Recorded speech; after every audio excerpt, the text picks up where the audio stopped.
Okay. Assalamualaikum warahmatullahi wabarakatuh. Selamat petang semua. Siapa yang live ni lalu dekat feed dia, boleh join. Lepas tu share dengan kawan-kawan. Okay. Lepas tu jangan lupa follow Instagram, Facebook, Telegram apa semua untuk update daripada Al-Mutahidah.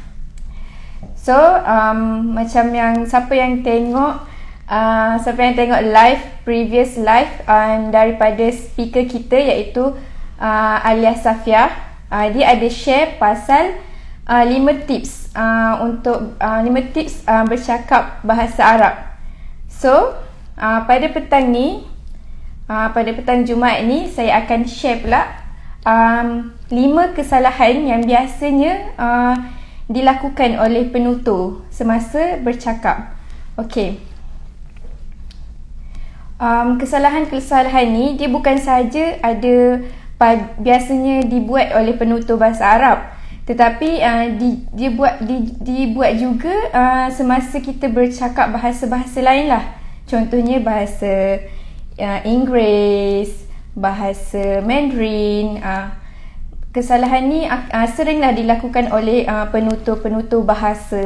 Hai Nik Nadia, selamat petang. Okay. So live hari ni tajuk kita ialah 5 kesalahan yang biasa dibuat semasa bercakap. Okay, hari ni saya akan share berkenaan dengan bahasa Arab, speaking bahasa Arab, speaking Arabic. Okay. Untuk kesalahan yang pertama yang biasa dibuat oleh penutur, tidak kira lah penutur tu daripada kalangan student ke, daripada kalangan lecturer sendiri yang non-native speaker lah. Okay. Biasanya kesalahan yang biasa dilakukan oleh penutur ni, biasa penutur dia menyebut huruf bahasa Arab iaitu huruf hijaiyah dengan sebutan yang tidak tepat. Okey. Iaitu kalau bahasa Arab ni dia punya huruf dia ada makhraj dia. Makhraj ni, kalau semua nak tahu, makhraj ni ialah tempat keluarnya sesuatu huruf. Okey. Kalau kita salah sebut huruf Arab dengan tepat, huruf hijaiyah ini dengan tepat, kita akan mengubah maksud perkataan tersebut. Okey. Saya bagi contoh lah untuk nampak kan apa kesalahan ni kan. Okey. Contoh dia, saya bagi 2 perkataan, 2 huruf iaitu daripada 2 huruf iaitu qaf dan kaf. Okey, perkataannya saya kasih qalbi dan juga kalbi. Okey. Qalbi contohlah kita nak panggil kekasih kita kan. Nak panggil mak kita ke, kita nak panggil dia qalbi, tapi kita salah sebut kalbi, dia dah merubah maksud perkataan tersebut. Sebab kalau qalbi ni bermaksud hati saya, my heart. Kalau kalbi pula maksud dia anjing saya. Takkan kita nak panggil kekasih kita anjing saya kan. So perkataan, kalau kita dah sebut tak tepat perkataan tersebut, dia akan merubah maksud perkataan tu. Okey, sebab kalau kita kena tahulah tempat keluarnya huruf tu. Contohnya kalau qaf, tempat keluar huruf tersebut dari pangkal lidah dan di langit mulut bahagian belakang, qaf. Kalau kaf pula, tempat keluarnya huruf kaf ialah lidah bahagian tengah dan juga lelangit mulut bahagian tengah, iaitu kaf. So kita kena hati-hatilah bila menyebut huruf hijaiyah ataupun menyebut huruf bahasa Arab. Kita tak nak merubah makna perkataan tersebut. Sebab kalau kita dah ubah makna perkataan tersebut, kita akan menimbulkan salah faham pula dengan ayat kita. Bila kita nak bercakap dengan orang, dia akan macam pendengar tu tak dapat maksud sebenar kita. Macam tu. Okey. Tu kesalahan pertama, iaitu dia biasanya penutur dia menyebut huruf hijaiyah ni dengan tidak tepat. So kita kena practice, kena belajar lagi macam mana nak sebut huruf hijaiyah ni dengan tepat supaya tak menimbulkan permasalahan semasa bertutur. Okey. Untuk kesalahan yang kedua, ni pula dia bukan sahaja pada penutur bahasa Arab. Bahasa-bahasa lain pun biasanya penutur akan buat kesalahan ni, iaitu kesalahannya tidak menggunakan kata conjugation yang betul, ataupun dalam bahasa Arab conjugation ni orang panggil tasrif, iaitu dari segi gender dia, iaitu jantina lah, sama ada dia lelaki ke, dia perempuan ke. Lepas tu yang kedua tenses, iaitu kata kerja, sama ada dia past tense ke, present tense ke, ataupun future tense. Okey. Untuk male dengan female tadi, gender tadi saya bagi contoh ayat lah.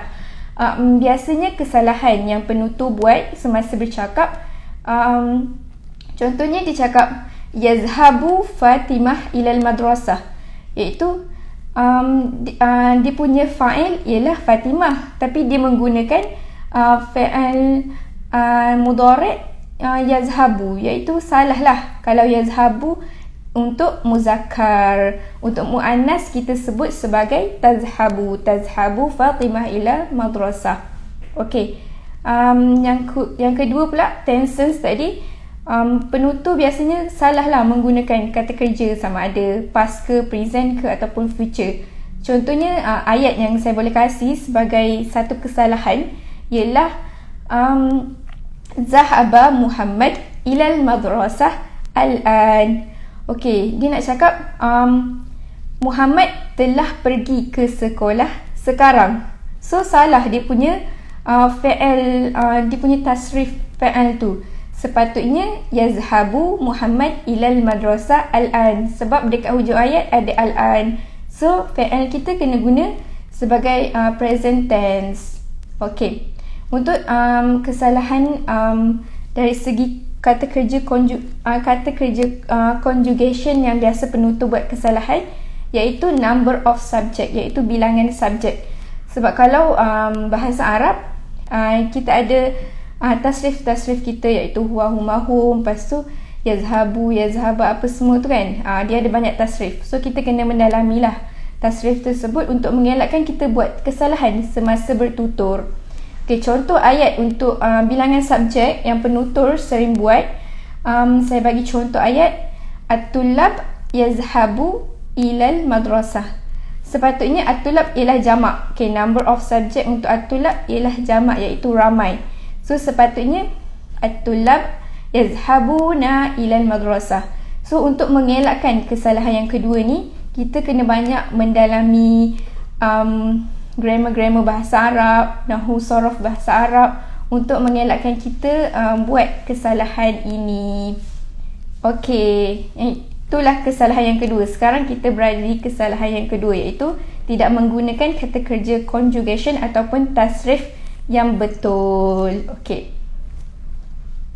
Okey, siapa yang ada dekat live sekarang? Okey, ni Nadia. Sekarang kita nak share pula kesalahan yang ketiga. Okey. Kesalahan yang ketiga, biasanya kalau saya sendiri pun saya akan buat kesalahan ini, iaitu biasanya penutur dia akan menterjemahkan ayat bahasa dia kepada bahasa Arab. Okey.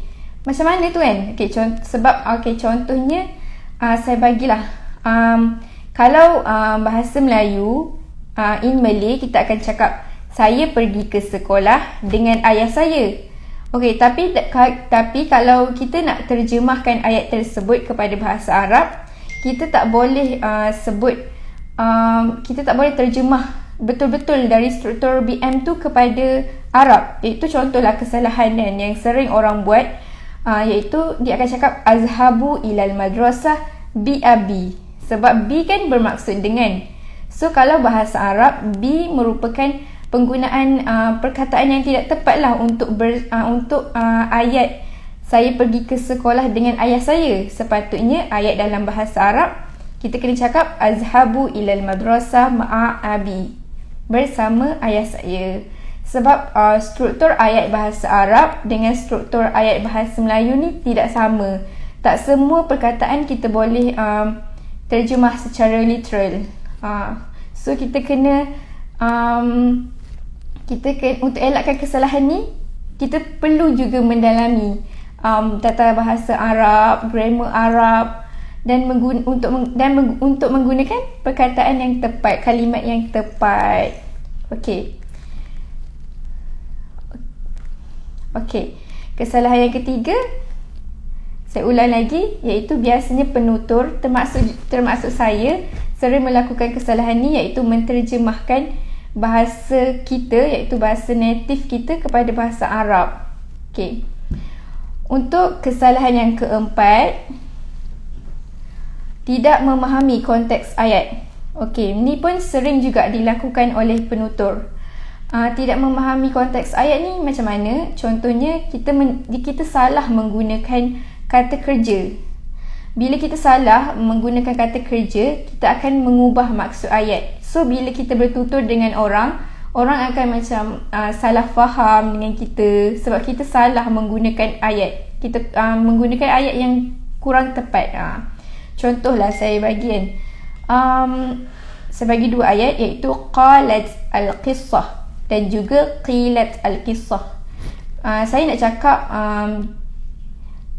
qalat al-qissah bermaksud she told the story, macam dia telah memberitahu cerita itu. Kalau qilat al-qissah, cerita itu telah diberitahu. So, tasrif fi'al ni juga penting untuk kita belajar dengan lebih teliti, dengan lebih mendalam, untuk mengelakkan kita menimbulkan salah faham semasa bertutur. Okey, itulah yang kesalahan yang keempat, iaitu tidak memahami konteks ayat. So, untuk kita bercakap ni penting juga kita ada kemahiran bertutur yang bagus, supaya barulah kita boleh reply ataupun respon percakapan seseorang tu dengan penggunaan kata yang betul, penggunaan kata yang tepat. Sebab kita tak nak ada salah faham, kita nak ada hubungan komunikasi yang berkesan, macam tu. Okey, sekarang kita dah berada dekat tips yang terakhir. Okey. Tips kita yang terakhir ialah percampuran dialek, iaitu mixing dialects. Biasanya juga dilakukan oleh penutur, tetapi biasanya kalau melibatkan dialek ni, dia memang dialek ni dia terlalu banyak belajar dialek, so dia salah guna dialek tersebut. Okey. Contohnya, kalau biasanya orang Palestin ataupun orang Jordan, kalau dia nak cakap tak ada masalah ataupun there is no problem, dia akan cakap ma fi mushkilah je. Diorang tak akan cakap mish mushkilah, walaupun perkataan mish tu maksudnya kita guna sebagai tidak, sebagai tiada. So, perkataan mish ni tak semestinya digunakan untuk tak semua ayat boleh guna mish. Dia atas struktur ayat tersebut lah. So, orang Palestin atau Jordan akan cakap ma fi mushkilah, dia orang tak akan cakap mish mushkilah. So, itulah antara kesalahan-kesalahan yang biasa penutur buat semasa dia bertutur, semasa dia bercakap. Okey, tu je 5 kesalahan yang biasanya penutur buat. So, saya akan ulanglah isi penting dari kesalahan pertama hingga kesalahan kelima. So, kalau nak dengar lebih detail, korang boleh ulang balik live ni. Okey, kesalahan yang pertama, penutur biasanya salah ataupun kurang tepat dalam menyebut huruf hijaiyah ataupun huruf bahasa Arab. Okey, kedua, penutur tidak menggunakan kata kerja conjugation ataupun tasrif yang tepat semasa bertutur. Okey, kesalahan yang ketiga, penutur biasanya dia menterjemahkan bahasa Arab ni mengikut struktur ayat bahasa native dia. Tak kira lah sama ada dia bahasa Melayu ke, English ke, Mandarin ke. Sebab semua bahasa tak semestinya kita boleh terjemah secara literal. Sebab struktur bahasa Arab dengan bahasa ni lain. So kita kena banyak belajarlah untuk ni. Okay, kesalahan yang keempat pula, dia tidak memahami konteks ayat tersebut. So untuk memahami konteks ayat, seeloknya kita ada kemahiran mendengar yang tinggi lah, supaya kita boleh melakukan komunikasi yang berkesan antara penutur dengan pendengar, macam tu. Okay, kesalahan yang kelima, iaitu kesalahan yang terakhir, dia ada berlakunya percampuran dialek, yang macam saya cakap tadi lah, mafi muskilah, bukannya orang tak guna mish muskilah. Okay, saya rasa tu je untuk live hari ni, untuk sharing hari ni. Kalau korang macam kurang tepat, korang boleh ulang live ni balik. Nanti kita orang akan post dekat feed. Ataupun kalau ada persoalan, korang boleh DM je kita orang, DM je Al-Mutahidah. Nanti kalau kita orang ada jawapan, kita orang share dengan korang. So jangan lupa follow Instagram, follow Facebook, follow Telegram kita untuk belajar bahasa Arab dengan Al-Mutahidah, untuk dapatkan perkongsian dari Al-Mutahidah. Okay, tu je daripada saya. Saya harap semua dapat benefit daripada live ni. Terima kasih semua yang dah join dan dengar live ni. Kita jumpa dekat next sharing. Bye. Assalamualaikum semua.